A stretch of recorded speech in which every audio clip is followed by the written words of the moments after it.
Hello and welcome आप सभी का आपके अपने YouTube channel MKS teaching point में। साथियों बात करेंगे छत्तीसगढ़ बीएड से डीएड मामले के परिप्रेक्ष्य में। जैसा कि आप सभी को इंगित करा दें, कल एक महत्वपूर्ण सुनवाई जो हाई कोर्ट में संपन्न हुई है उससे संबंधित कोर्ट का आर्डर आ चुका है। अब सबसे बड़ा जो आप सभी का इंतजार है, क्योंकि जो काउंसलिंग प्रक्रिया 5 फरवरी से स्टार्ट होने वाली थी, वो काउंसलिंग प्रक्रिया कब स्टार्ट होगी इसको लेकर के आप सभी का बेसब्री से इंतजार जारी है। कल की सुनवाई का जो वीडियो है उसमें आपने जाना होगा कि स्पष्ट तौर पर फिर से ऐसे अभ्यर्थी जिनके पास बीएड व डीएड दोनों योग्यता है, उस परिप्रेक्ष्य में कल एक महत्वपूर्ण सुनवाई हुई है।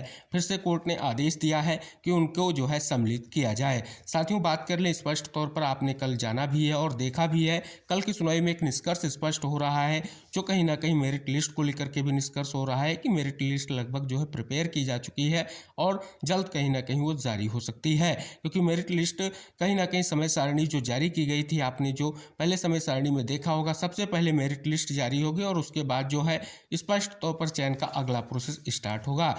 अब सबसे बड़ा सवाल जो बना हुआ है कि जो काउंसलिंग शेड्यूल स्थगित हुआ था वो कहीं ना कहीं स्पष्ट तौर पर कब तक जो है जारी होगा, क्योंकि जो संभावना थी पिछले आदेश के बिहाफ पर कि 10 फरवरी से काउंसलिंग स्टार्ट हो सकती है, लेकिन लगातार जो है कोर्ट में केस सुनवाई और निष्कर्ष के तौर पर आपने देखा भी है। कल देख सकते हैं कोर्ट में जब सुनवाई हो रही थी, कहीं ना कहीं सख्त रुख कोर्ट का देखने को मिला है कि इस तरीके से कैसे स्थितियां रहेंगी और कैसे क्या स्थितियां आप लाइव वीडियो में आपने आई होप सभी जानकारियां जानी होगी और कहीं ना कहीं डिटेल से समझा भी होगा। तो फिलहाल अब सबसे बड़ा जो इंतजार है, क्योंकि जो कोर्ट ऑफ कंटेम्प्ट याचिका है उसमें जो आदेश था 2855 अभ्यर्थियों की सिलेक्शन लिस्ट की जो बात की गई थी, उनकी नियुक्ति को लेकर के जो कहीं ना कहीं समय सारणी जारी की गई। अब वो समय सारणी कहीं ना कहीं कोर्ट के आदेश के बाद आगे बढ़ाने को लेकर के निष्कर्ष आया। अब जो कल सुनवाई हुई है, आइए उसके पहले आदेश का निष्कर्ष आपको इंगित कराते हैं, फिर अन्य महत्वपूर्ण मुद्दों पर भी चर्चा करेंगे। कल जो सुनवाई आपकी 10/2/2025 को हुई, यहाँ पर आप देख रहे हैं याचिकाकर्ताओं के अध्यक्षता श्री जितेंद्र पाली, श्री अजीत सिंह राज के लिए जीए, डॉक्टर एस.के. पांडे प्रतिवादी की अध्यक्षता नंबर 3, श्री अनुज कुमार पांडे हस्तक्षेपकर्ताओं के वकील। प्रवेश और आईए संख्या 1/2025 पर सुनवाई हुई तो अंतरिम राहत के लिए एक आवेदन है। याचिकाकर्ताओं ने याचिका इस न्यायालय से काउंसलिंग प्रक्रिया में शामिल होने की मांग करते हुए दायर की, जो सहायक अध्यापक के पद के लिए 5/2/2025 से शुरू होने वाली है। याचिकाकर्ताओं के पास शिक्षा में डिप्लोमा डीएड सहित सभी आवश्यक योग्यताएं हैं। हालांकि चूंकि विज्ञापन में यह कहा गया कि आवश्यक योग्यता के संबंध में उन्होंने बीएड एवं डीएलएड व बीएलएड डिग्री उत्तीर्ण होना चाहिए, इसलिए गलतफहमी के कारण उन्होंने केवल अपनी बीएड डिग्री के बारे में बताया, मानते हुए कि केवल एक डिग्री का उल्लेख करना आवश्यक है।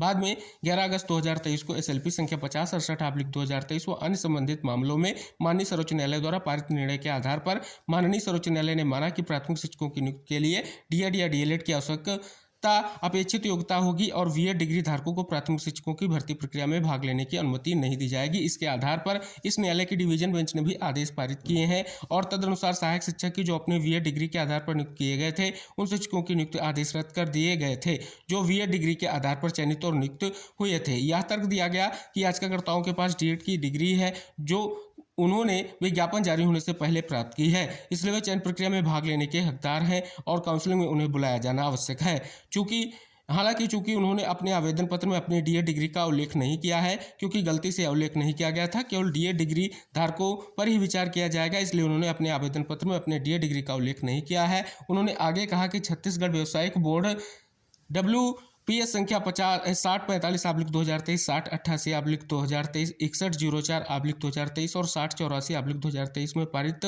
दिनांक 5/9/2023 के आदेश पर विचार करते हुए 26/9/2023 को ज्ञापन जारी किया है, जिसमें निदेशक लोक शिक्षण निदेशालय को डीएड और डीएलएड डिग्री रखने वाले उम्मीदवारों के आवेदन पर विचार करने के लिए कहा गया। यह तर्क दिया गया कि माननीय सर्वोच्च न्यायालय द्वारा पारित आदेश के आधार पर विभिन्न राज्यों में भी उम्मीदवारों में वेबसाइट पर अपनी डीएड डिग्री जमा करने की अनुमति दे रहे हैं, ताकि प्राथमिक शिक्षक के रूप में उनकी नियुक्ति के लिए उनके आवेदन पर विचार किया जा सके। केंद्रीय विद्यालय संगठन को भी उपरोक्त के परिणाम स्वरूप उम्मीदवारों से 2 वर्षीय डिप्लोमा की उनकी योग्यता पर विचार करने के लिए कई अभ्यावेदन प्राप्त हुए हैं, जिसमें कहा गया कि उनके पास डिप्लोमा और बीएड दोनों की योग्यता है, लेकिन उन्होंने ऑनलाइन आवेदन पत्र में बीएड की योग्यता भरी। सक्षम अधिकारी ने ऐसे अभ्यावेदनों पर विचार किया है और केवल योग्यता के अध्ययन के लिए ऑनलाइन विंडो खोलने की अनुमति दी। यह भी ध्यान दिया जा सकता है कि किसी भी परिस्थिति में ऑनलाइन ऑनलाइन आवेदन पत्र में किसी अन्य क्षेत्र में कोई भी अद्यतनीकरण का विचार नहीं किया जाएगा।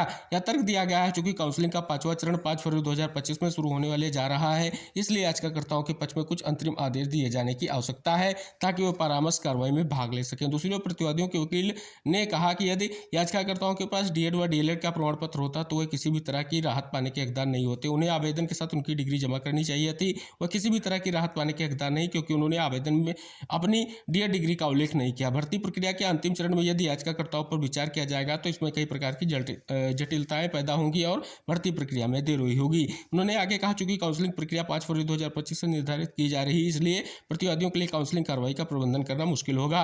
प्रत्यार्थी क्रमांक 3 व्यापम के विद्वान अधिवक्ता ने भी राज्य सरकार द्वारा प्रस्तुत तर्कों का समर्थन करते हुए कहा कि प्रक्रिया अग्रिम चरण में है और काउंसलिंग का प्रबंधन करना कठिन होगा। मैंने पक्षों के विद्वान अधिवक्ताओं को सुना ताकि रिकॉर्ड पर उपलब्ध सामग्री का अवलोकन किया है। इस तथ्य पर विचार करते हुए याचिकाकर्ताओं के पास नियुक्ति के लिए विज्ञापन जारी होने से पहले डीएड की डिग्री थी। हालांकि गलतफहमी के कारण उन्होंने अपने आवेदन पत्र में इसका उल्लेख नहीं किया और जैसा कि विज्ञापन में कहा गया था, अपेक्षित योग्यता डीएड व बीएड व बीएलएड डिग्री होगी, इसलिए डीएड डिग्री होने के बाद भी उन्होंने अपने आवेदन में इसका उल्लेख नहीं किया और उन्हें अपने आवेदन में भी संलग्न में भी नहीं किया। इसके अलावा इस तथ्य पर विचार करते हुए कि केंद्रीय विद्यालय संगठन ने डीएड डिग्री धारकों को फॉर्म में उनकी डिग्री जोड़ने पर विचार करने के लिए एक संचार जारी किया है और इस तथ्य पर भी विचार करते हुए बिहार लोक सेवा आयोग ने भी जो है वेबसाइट पर अपनी डीएलएड डिग्री डाउनलोड करने की अनुमति जो दी है। इस न्यायालय में का विचार है कि याचिकाकर्ताओं को फॉर्म में अपने प्रमाण पत्र के साथ डीएलएड डिग्री जो है डीएड डिग्री का उल्लेख करने की अनुमति दी जानी चाहिए और इसके लिए उन्होंने व्यापम के समक्ष प्रत्येक याचिकाकर्ता के लिए अलग अलग आवेदन दायर करना होगा और बदले में व्यापम को उनके आवेदनों पर विचार करने और विज्ञापन जारी करने से पहले डीएड डिग्री रखने वाले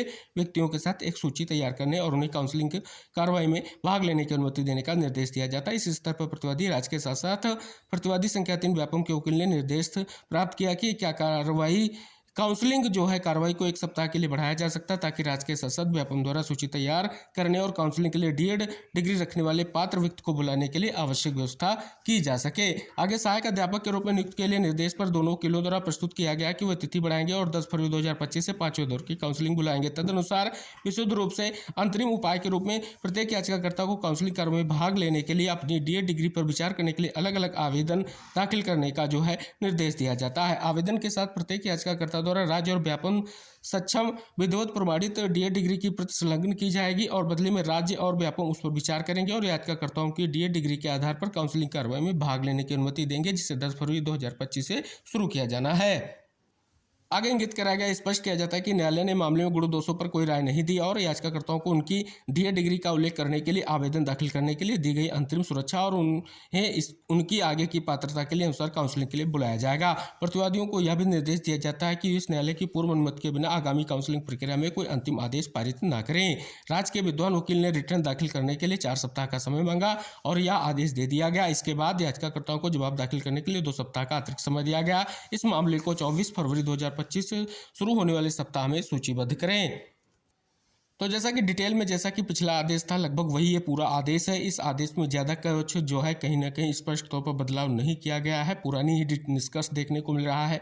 5/2/2025 जो काउंसलिंग शुरू होने वाली समय सारणी उसका उल्लेख किया गया है और साथ ही अनुमानित जो काउंसलिंग प्रक्रिया की डेट 10/2/2025 थी उसका भी उल्लेख किया गया है। लेकिन अभी आप सभी को पता है कोई नया शेड्यूल जारी नहीं हुआ है। अभी तक मेरिट लिस्ट को भी कहीं ना कहीं स्पष्ट तौर पर जारी नहीं किया गया है। तो किस प्रकार से क्या निष्कर्ष रहेगा, कब तक शेड्यूल आएगा, कब तक आगे की स्थितियां स्पष्ट होंगी, जिसका आप सभी को बेसब्री से इंतजार है और इस पर पेज में जैसे कोई निष्कर्ष आएगा आपको इंगित कराया जाएगा। आर्डर का निष्कर्ष कह लें तो बीएड और डीएड जो दोनों योग्यताधारी हैं उसमें जिन अभ्यर्थियों ने याचिका फाइल की थी उनको फिर से एक और मौका मिल चुका है। लेकिन कल की सुनवाई में स्पष्ट तौर पर कोर्ट का सख्त रुख है कि अब बार बार याचिकाएं न फाइल हो, क्योंकि कहीं ना कहीं स्पष्ट हो रहा है कि प्रक्रिया में भी देरी हो रही है और जल्द से जल्द जो है प्रक्रिया आगे बढ़ सके और कहीं ना कहीं स्पष्ट तौर पर जो आदेश उसका निष्कर्ष आ सके। क्योंकि जल्द ही आप सभी को पता है कोर्ट ऑफ कंटेम्प्ट याचिका पर भी सुनवाई लिस्टेड होने जा रही है, जिसका कहीं ना कहीं सभी को बेसब्री से इंतजार है कि जो पहले आदेश था उस पर कहीं ना कहीं निष्कर्ष भी कहीं ना कहीं इंगित होना है। तो ये एक विशेष निष्कर्ष है